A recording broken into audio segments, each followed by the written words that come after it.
Why is my bleeding heart plant turning yellow? And this is Laura, Memphis. And this is something that happened in July. July, yes. So what do you think about that?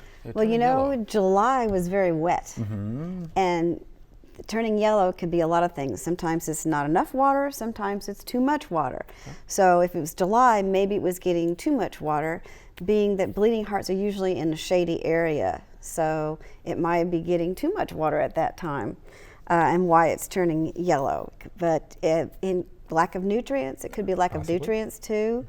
So you might want to check with a soil test, pH, and see what your pH is and if that's okay. But if this is, just remember, July was very wet. And being in the shady area, it might have just been too wet for it. We hope you enjoyed the video. We have hundreds more. To subscribe, just click below.